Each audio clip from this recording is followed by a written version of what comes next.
Assalamualaikum warahmatullahi wabarakatuh. Good day, everyone. I am Dinanti Ardiva Prastika. In this occasion, I would like to present the research that I have done with title IR Students' Perspective of E-Commerce. This is the outline for today's presentation. The first one is introduction. The second is literature review. The third is research methods. The fourth is findings. The fifth is discussion. And the last one is conclusion. Okay, so I do believe that all of you are familiar with e-commerce, right? It is a new mode of trading goods and services through mobile application in society due to the rapid growth of internet. Shopee, Zalora, Lazada, eBay, Amazon are a few examples of many e-commerce that in existence. Those e-commerce mainly sell products and services related to entertainment, fashion, electronics, and so on. The companies that run in this industry eventually grew even more by opening a lot of branch offices in other country and become global business and also classified as multinational corporation or MNC, which is one of the subjects that international relations students learn in university. Studies investigating college students' perceptions and attitudes toward e-commerce and electronic shopping have previously conducted. Those studies mostly done within the economic or business area and in different Asian context. However, there was few research about international relations students' perspective towards e-commerce. So here, this research was conducted to analyze IR students' perception of e-commerce and its position as MNC. There are some studies that talk about e-commerce as MNC and also about students' attitudes toward e-commerce. Pertiwi, Sustikarini, and Paramitaningrum in 2019 point out the regional e-commerce actors such as Lazada, Zalora, and Shopee try to fill the untapped market of Southeast Asia. They decided to focus on Southeast Asia because it has promising potential in terms of infrastructure, technology, and information that would help strengthen the relationship in Southeast Asia among the consumer and the seller community in each network. Another study from Ahmad and Fasih in 2017 revealed that the majority of business students in Pakistan failed to identify the importance of e-commerce and unaware about the benefits of the emerging e-commerce industry.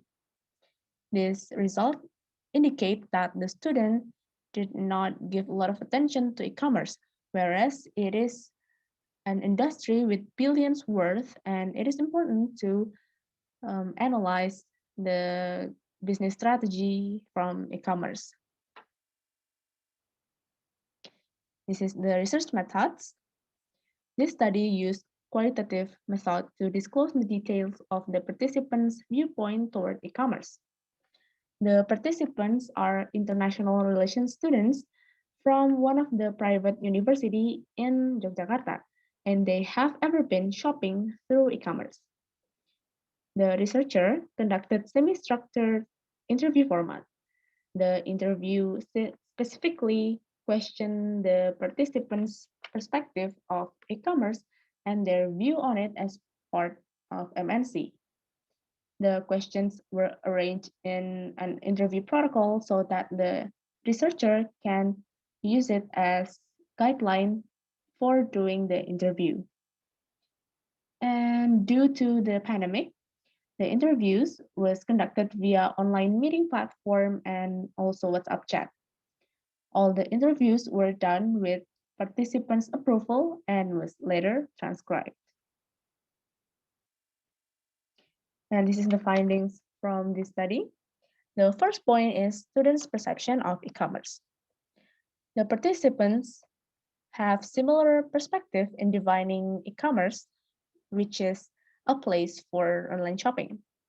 It was considered practical and useful to help the users to be able to buy various things in a short time.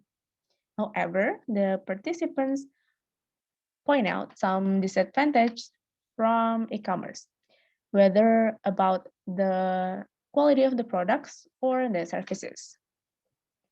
Based on my experience, there are some shipping problems when I'm shopping in e-commerce. Sometimes the quality of the products is far from my expectation, said participant L. The disadvantage of e-commerce is that I can't see the product in person before I pay for it. Sometimes it's not the same with the pictures and not as good as I expected, said participant M. And this is the second point, which is about students' perspective towards e-commerce as MNC.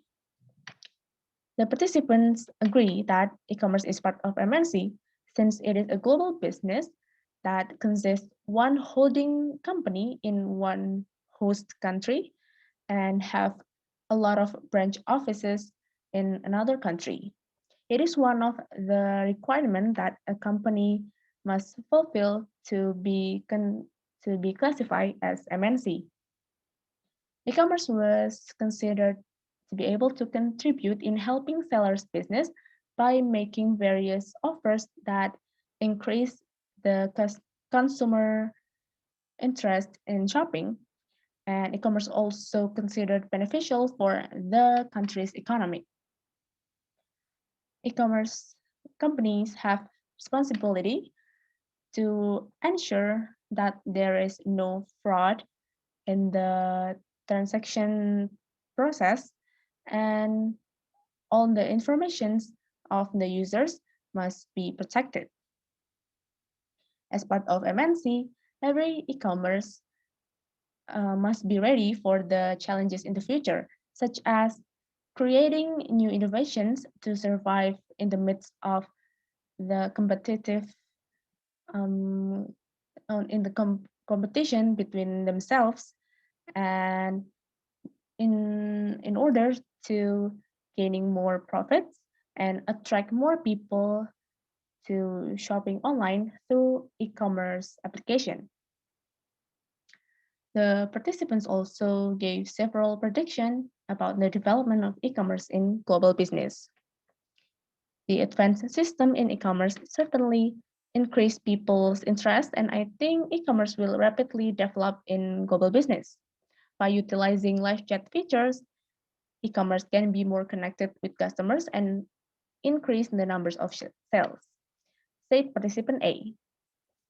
I think in the future, e-commerce companies will continue to grow and perhaps each of them will drive the sale of the products that coming from the company's home country, said participant L. This study shows that the students of international relation major define e-commerce as a company that operating online business globally. As e-commerce users, they see the advantage and disadvantage from it. They also identify the challenges faced by e-commerce and give some predictions related to the development of e-commerce as MNC in the future. Based on the findings, we can see that the participants have no trust issue with e-commerce. Although they cannot check the product first before it arrived, they still can do online payments before, sorry, they can still do online payments without being fear of being deceived because e-commerce has guaranteed the security of the user's transaction. This result is in contrast from the previous research from Al-Khalifat et al. In 2017 that include university students in Jordan.